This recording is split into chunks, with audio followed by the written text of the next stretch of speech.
So, where to begin? Video about something which I always get asked about, but never seem to know exactly what to say. So now it's time for a video to come on it. Yeah, the title kind of gives it away, but roll titles.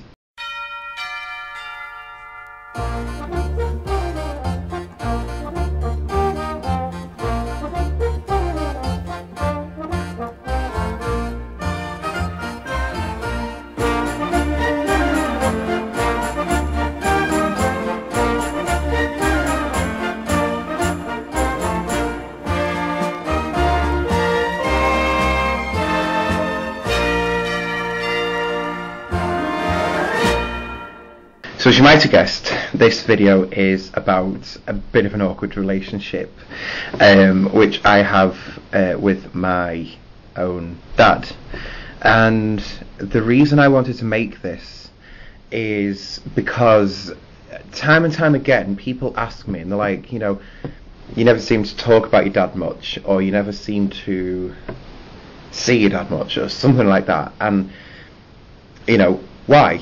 So, yeah, someone asked me it the other day, and I just thought, well, you know, instead of like explaining everything to you again, I will just make a video, and if someone asks, they can be shown this video.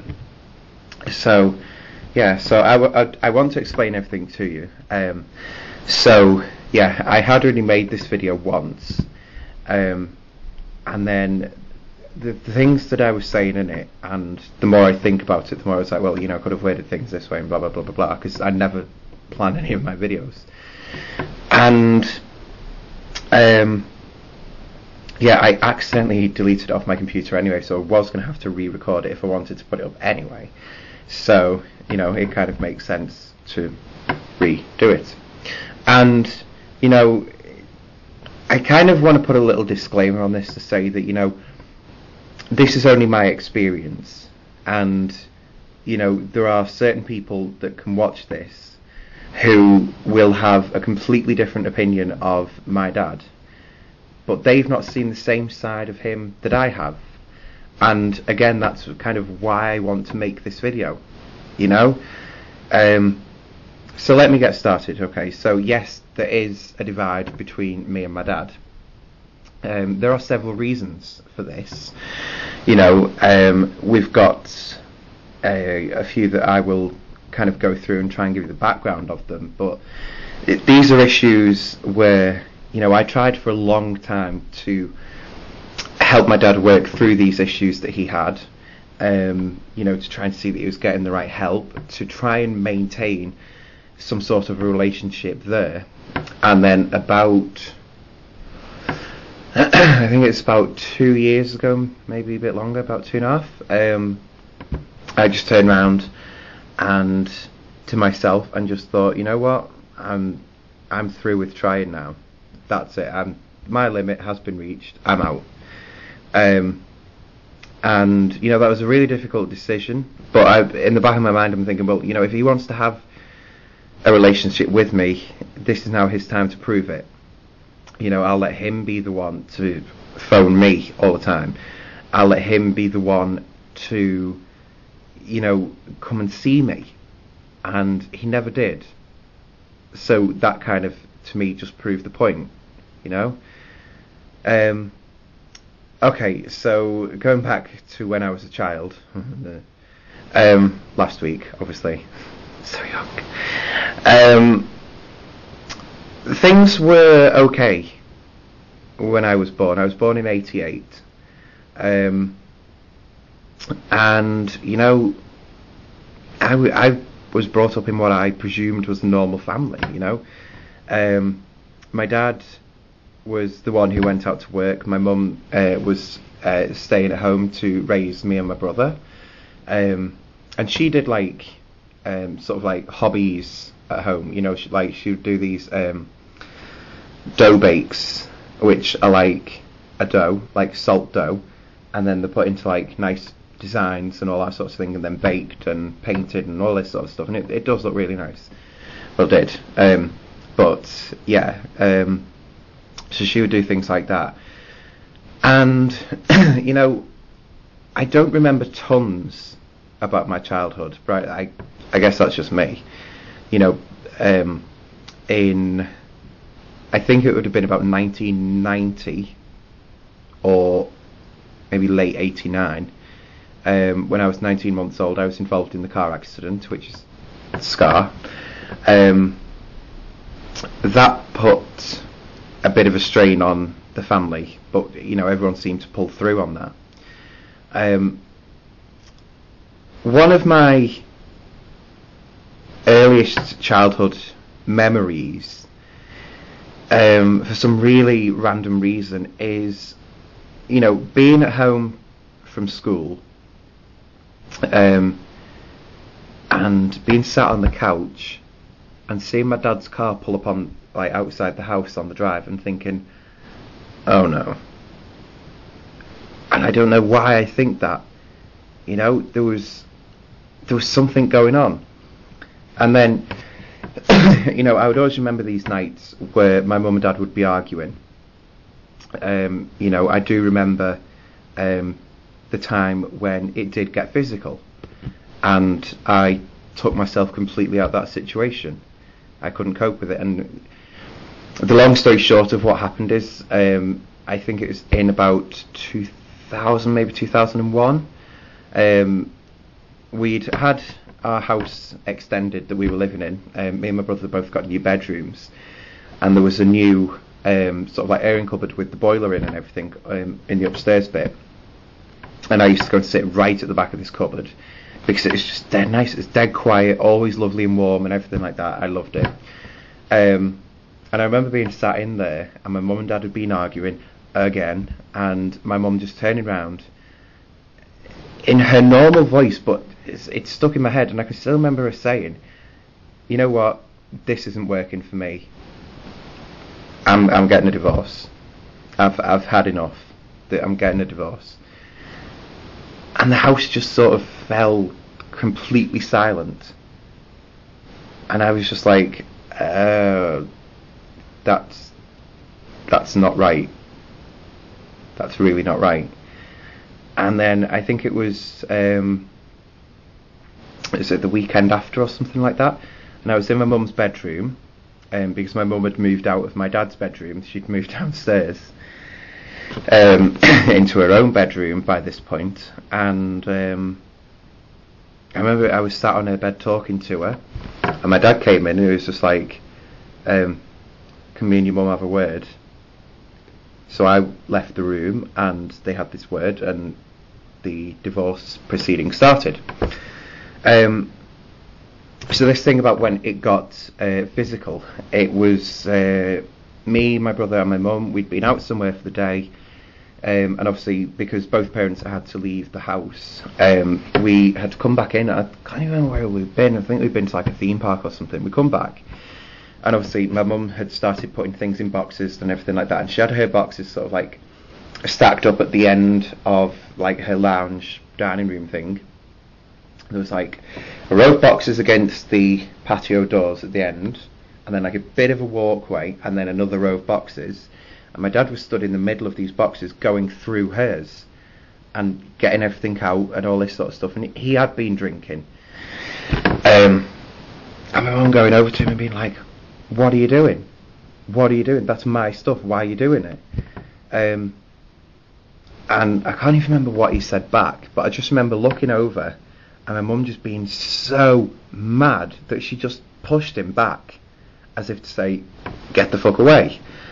But that was too much for me to handle. Like I ran out the lounge, I ran upstairs, picked up the phone, and I phoned my nana, and I was sobbing my heart out, and she was trying to calm me down while trying to find out what the hell's going on to her daughter. And you know, that was a memory that I really don't like, you know, because it's not something nice to think of, but that is part of my childhood. So there's that stuff in the back of my mind. Like I've seen sides to my dad that only us as a family have seen, you know. I've seen the nights when he will be drinking, and he will have his friends round, who were friends of my mum and dad, friends in common sort of thing, and they'd be round. He'd have a few drinks, they'd all have a few drinks, he would be nice as pie, and the second that they leave, he changes, and he goes into this man who is moody, who is argumentative over the slightest of things, and it's just like, whoa, get them people back, because you were so much nicer around them. And these people haven't seen this side of him,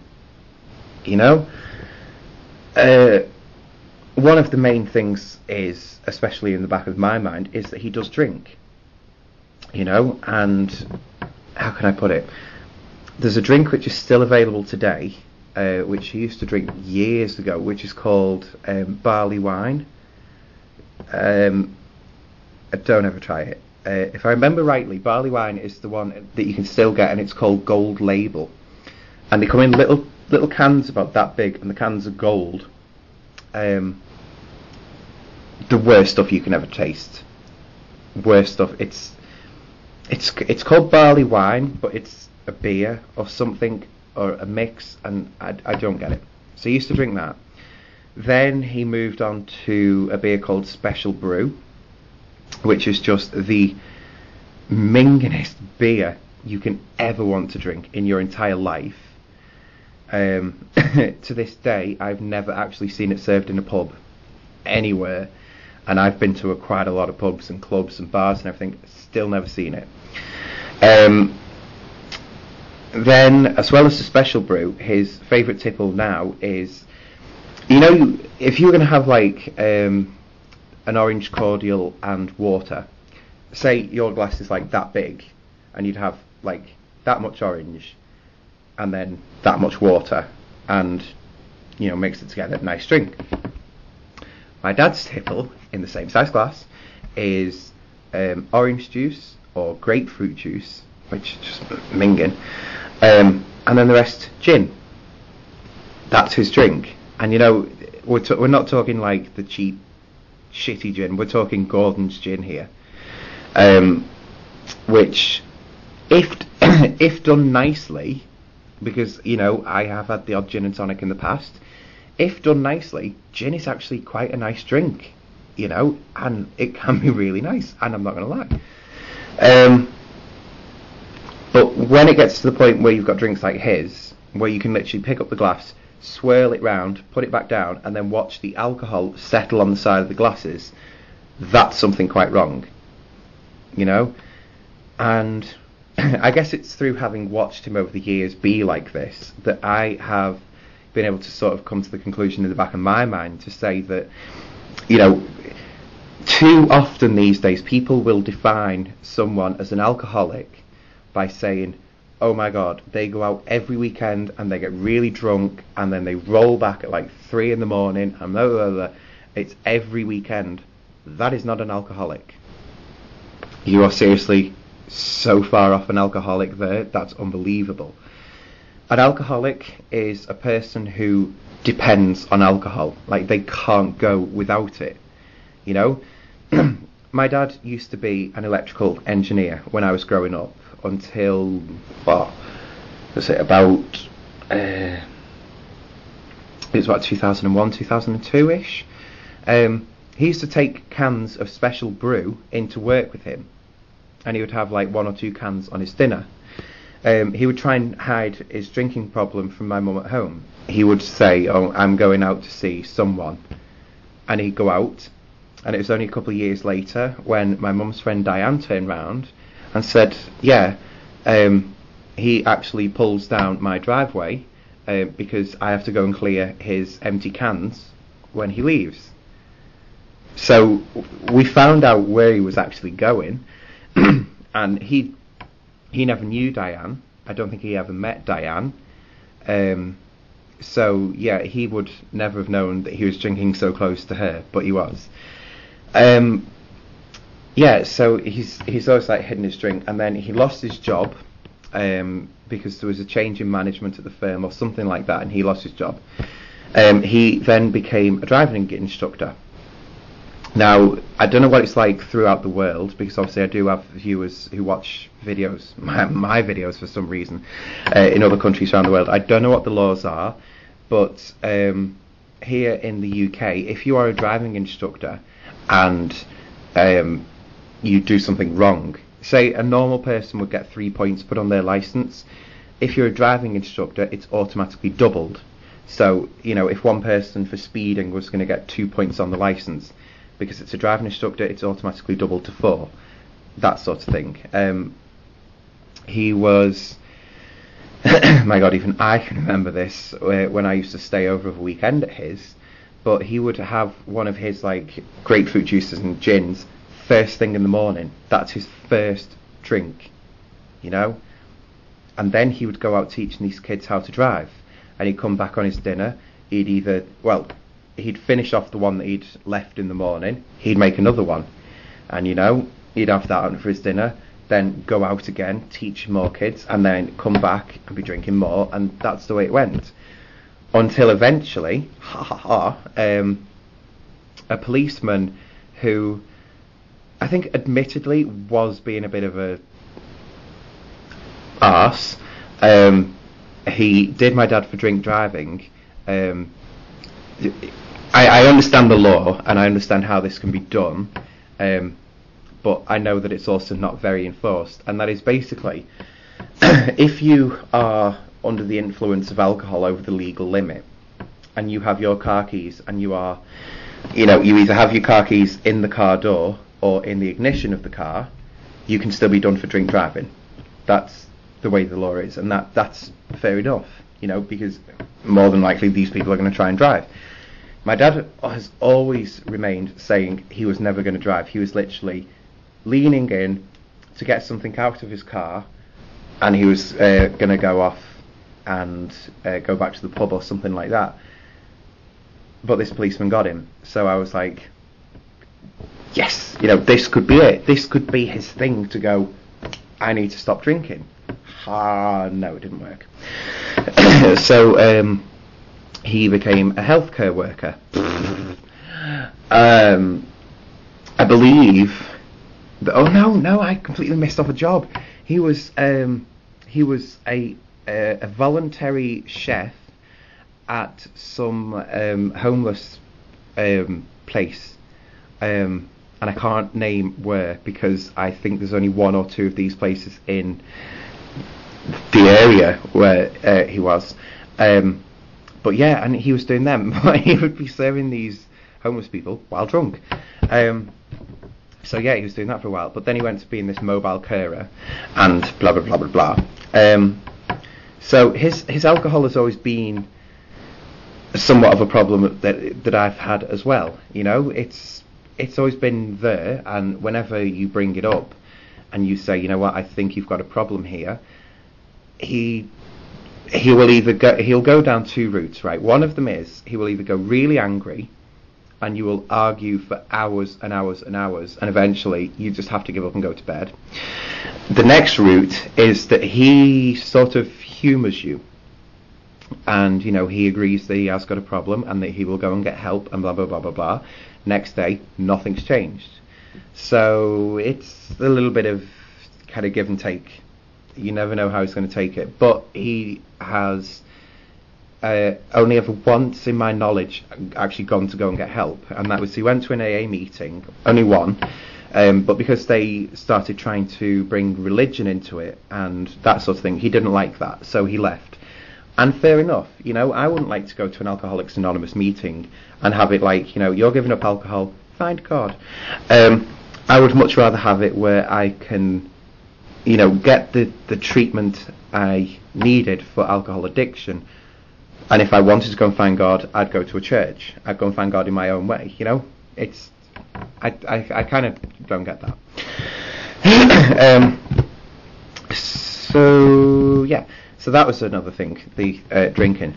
The other thing, which can be taken quite funny because of some of the things that happened, was that me and my brother, long story short, my brother came out first, I came out second to my dad, and it's always been a problem because he's always turned round and gone, I don't have a problem with it. But the way he seems to introduce himself to people sometimes, and it's like, hi, my name's... I'm not telling you his name. I'm fine, I've got 2 gay sons. Because these random people who wouldn't even ask about like someone's son's or daughter's sexuality, but these people knew that I was gay, and they knew that my brother was. And it's like, hang on, hold the fuck up a minute. How do they know? And my dad could never find a valid reason, because my mum's got this rule of, you know, it's your way of life to be, you know, and if you're happy with it, who am I to go and tell someone else about it? You know, if that other person wants to know, let them ask you. And I can't argue with that. And I think in a way I kind of salute that. That's kind of like, yeah, good, I like that. But my dad was never like that. When me and my brother came out to him, and I won't bore you with the long stories, but we, for different reasons, we both got kind of like pushed away from him, and he didn't want to believe it at first. You know, like he would argue with my brother on the phone, and he'd be like, it's only a phase you're going through. You just haven't met the right girl yet, blah blah blah. And I got, because I was like, I think I was 16 or 17 when I came out to my dad, and I got, you won't know until you're 18. It might just be a phase you're going through. And it's like, yeah, no, I know it's not. But again, I waited until I turned 18, and I was like, well, I still am. And he was like, yeah, that's fine, I still accept it. But he never actually did. And don't get me wrong, I don't want his acceptance to be that, he goes around gay villages with me, he goes around gay quarters. I don't want that. What I do want is a father who went, you know what, if that's who you are, that's great, I will still love you. But he can't seem to do that, and I don't know why that is. But, you've kind of got the main reasons there why there is this divide between us. And, things were getting to the point about 4 years ago. Things were happening in my life, and, I was busy most of the time. I was trying to hold down 2 jobs, and I was working like 60 hours a week, every week. And I would be literally, getting home after work, which would be like a 3/4 of an hour walk from work, and then another 3/4 of an hour to work, and then in my main job it was another like half an hour bus ride, and you'd be going to bed at something like about 1:30 in the morning, to then be getting up at 7:30 the next morning, and you're up straight into your uniform on your way to your main job, and then back doing the bar job in the evening. So I didn't have time to contact him, and he would rarely try to get in contact with me, and that's just the way it was. So when my life changed and I moved back in with my mum, and I tried my best to hold this relationship down, and meet up regularly, and go on days out and that sort of thing, but it never seemed to happen for some reason. And things got to a head because the only things that we were doing on the phone was arguing, over one thing or another, and he would always have had a drink when we were arguing. He never argued when he was sober.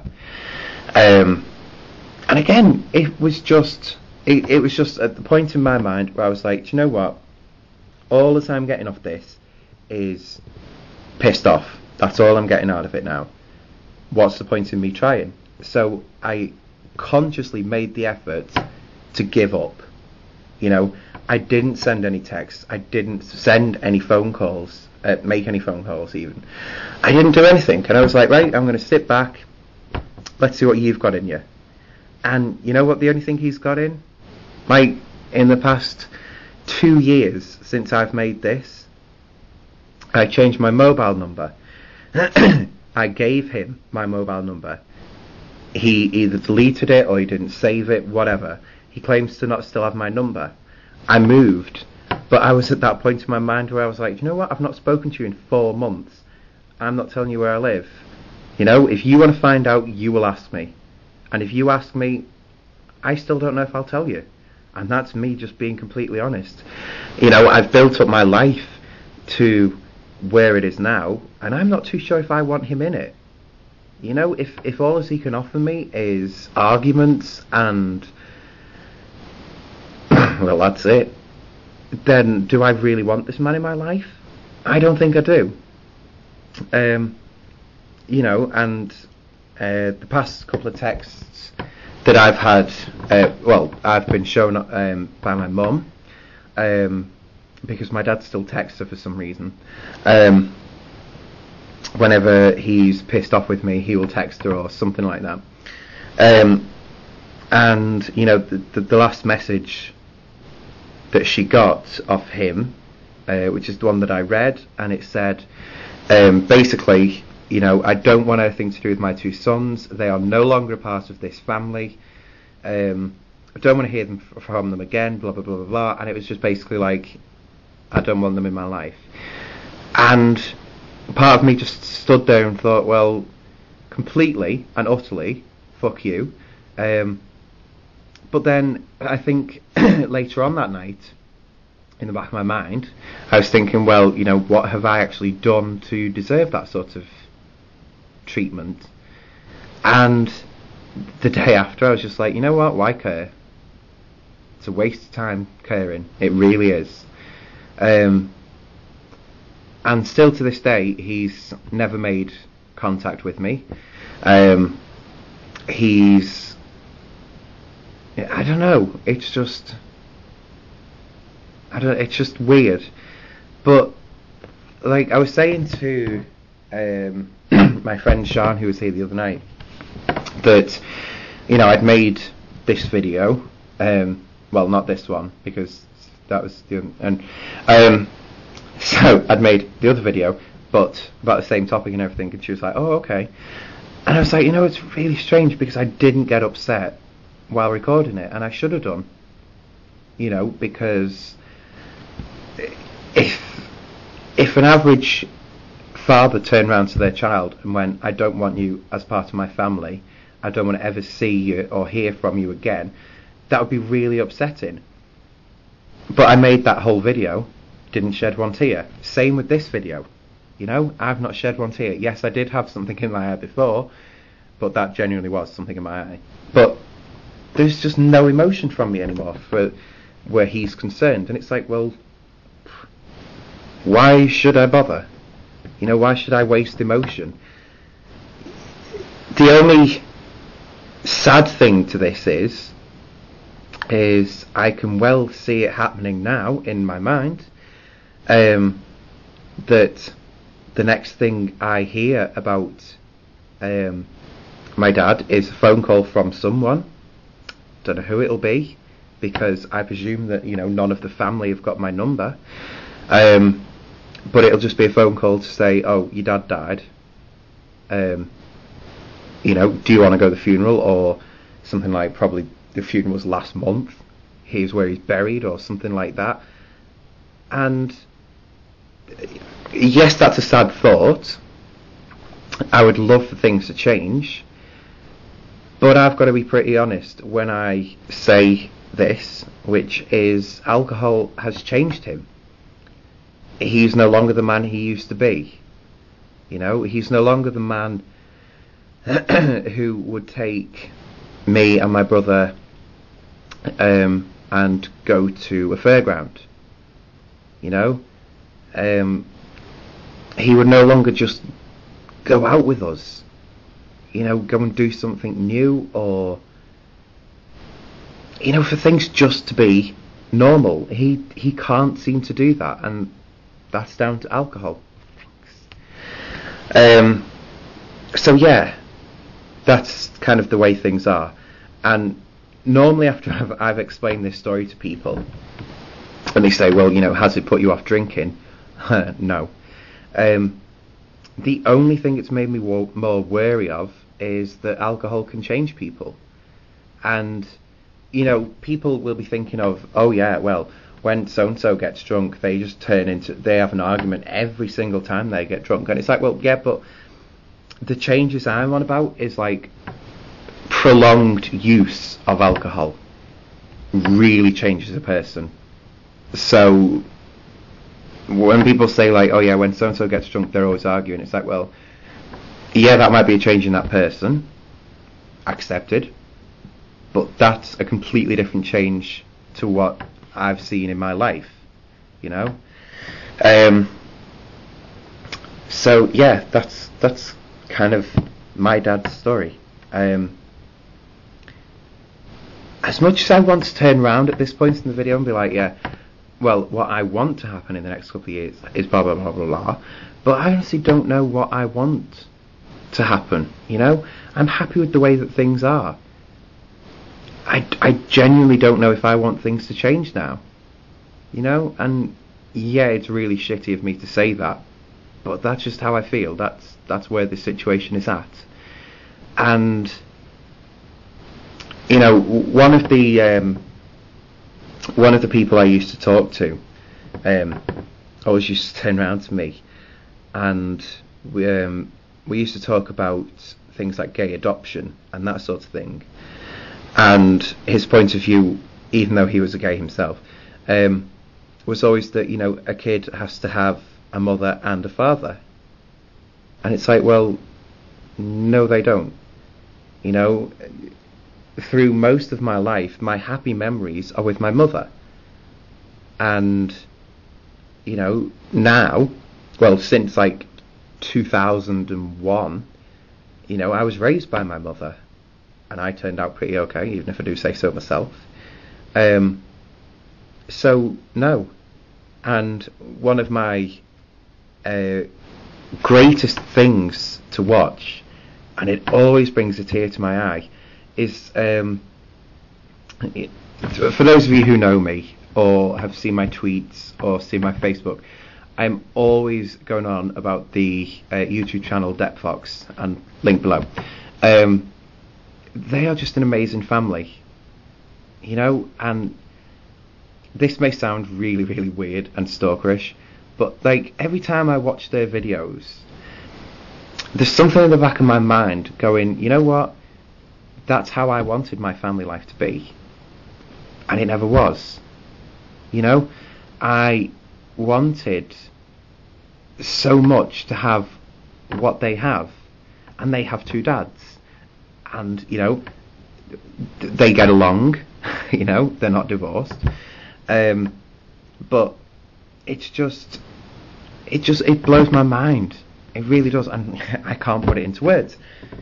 But they put on. I think it's something like the past 3 years now, or something. They've done it, but every year they've put on like the Christmas morning video of like what happens, and the kids get presents, and they're all sat around the Christmas tree, and they're all opening presents, and it's such a happy place to be.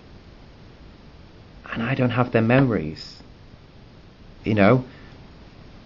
Christmas morning for me was, you'd go into your room and there would be a big bag of things from Santa, and then you'd go downstairs and, Mum would be making the roast dinner, Dad would be having a couple of drinks, like Nana would be sat watching the telly.